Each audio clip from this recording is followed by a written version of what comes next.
Welcome to the Tech Egg. Don't get scrambled. Enjoy the video. You start by updating VN and granting camera and storage permission. This is essential so the scanner can access your device. Once done, open the VN app and tap the plus icon or the scan option shown on the main screen.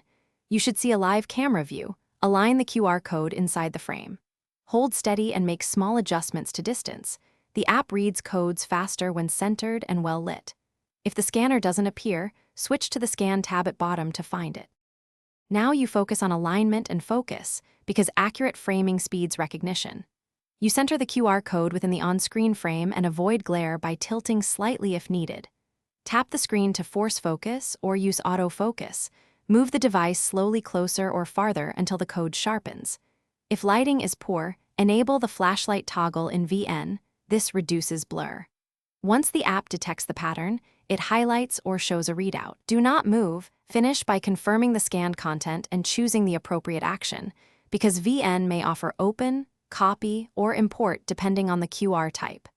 You should review the preview to verify it's the correct link or data, then tap the button to proceed. If nothing happens, close and reopen VN and retry. Sometimes restarting permissions or the camera clears glitches. A key troubleshooting tip: clean the camera lens and try a different angle or distance.